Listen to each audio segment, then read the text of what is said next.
ஈரானோட அனைத்து துறைமுகங்களுக்கும் அமெரிக்கா அதிகாரப்பூர்வமாக கடற்படை முற்றுகையை அமல்படுத்தியிருக்கு.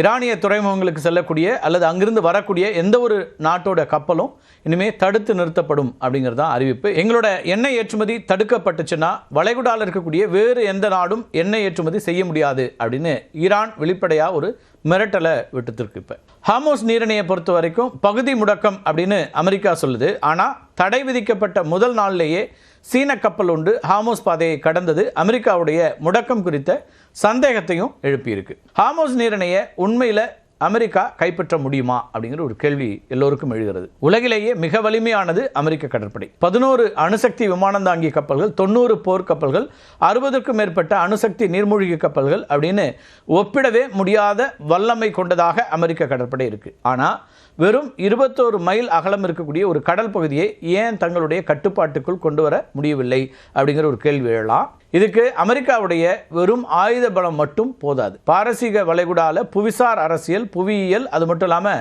சமச்சீரற்ற போர் முறை, இதெல்லாம் ஈரானுக்கு சாதகமாக இருக்குது. ஹார்முஸ் நீரிணை ஒரு புவியியல் பொறி அப்படின்னே சொல்லலாம். அமெரிக்க கடற்படை முழுவதும் ஆழ்கடல் போருக்காக வடிவமைக்கப்பட்டது. அதாவது ப்ளூ வாட்டர் வார்ஃபேர் மட்டும்தான் அமெரிக்க கடற்படைக்கு சாத்தியம், அல்லது அதுதான் அவங்களுக்கு எளிமையானது, பழக்கப்பட்டது.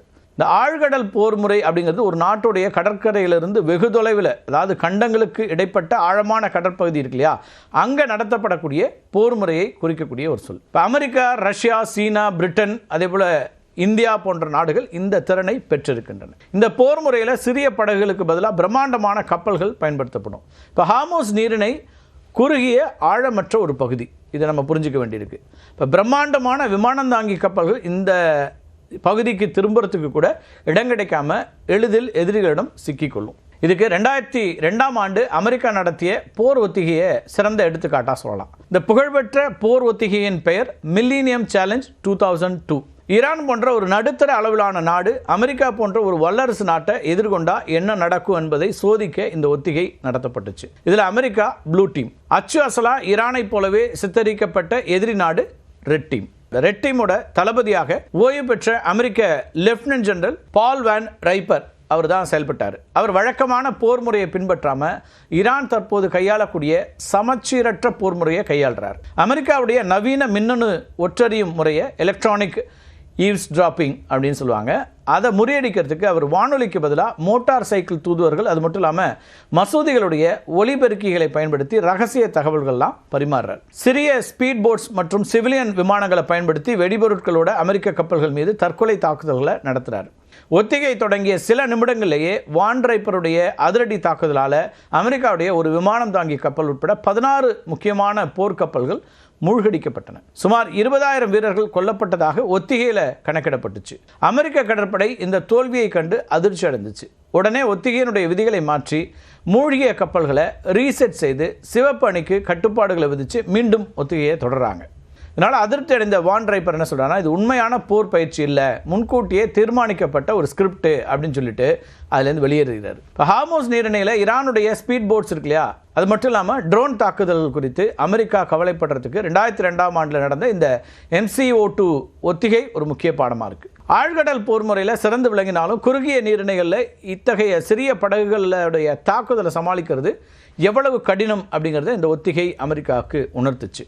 ஈரானுடைய மற்றொரு கவசம் அப்படின்னு பார்க்கப்படுறது A2AD.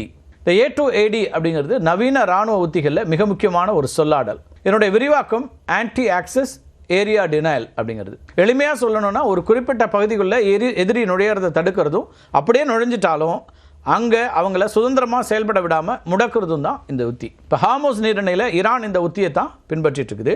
எதிரி படைகள் ஒரு போர்க்களத்திற்குள்ளே நுழைவதை தடுத்து நிறுத்துறதுங்கிறது தான் ஆன்டி ஆக்சஸ். ஏரியல் டினைல் இருக்குல்ல, AD, அது எதிரி எப்படியோ தங்களோட பகுதிகளில் நுழைஞ்சிட்டாலும் அங்கே அவங்க தங்கி செயல்பட முடியாத மாதிரி அச்சுறுத்துறது ஏரியா டினைல்ங்கிறது. இப்போ ஹார்முஸ் நீரிணையுடைய பூகோள அமைப்பும் ஈரானுக்கு ஒரு மிகப்பெரிய இயற்கையான இராணுவ பலமாக அமைஞ்சிருக்கு. இதனால தான் அமெரிக்கா போன்ற வல்லரசுகளே அங்கே எச்சரிக்கையோடு செயல்பட வேண்டியிருக்கு. ஈரான் 5000க்கும் மேற்பட்ட கன்னிவெடிகளை ஹார்முஸ் நீரிணையில் தூவி வைத்திருப்பதாக சொல்லப்படுது. இவற்றை அகற்றவே அமெரிக்காவுக்கு பல வாரங்கள் ஆகும். அமெரிக்காவால் ஹார்முஸ் நீரிணை பகுதியில் நீரில் ஆதிக்கம் செலுத்தலாம். ஆனால் கடற்கரையில் இருக்கக்கூடிய ஈரானுடைய மலைகளையும் அங்கிருந்து பாயக்கூடிய ஏவுகணைகளையும் கட்டுப்படுத்துறதுங்கிறது சாத்தியமில்லாது. இது ஒரு புவியியல் பொறி அப்படின்னு சொல்லலாம். இதில் சிக்கினா ஏற்பட போகிற இழப்பு இருக்கு இல்லையா, அது எவராலும் ஈடு செய்ய முடியாததாக இருக்கும் அப்படின்னு கணிக்கப்படுது. இதனால தான் அமெரிக்கா இங்கிருந்து வெளியேறுவது தான் இரு நாடுகளுக்கும் உலக நாடுகளுக்கும் நல்லது அப்படின்னு சொல்கிறாங்க இராணுவ நிபுணர்கள்.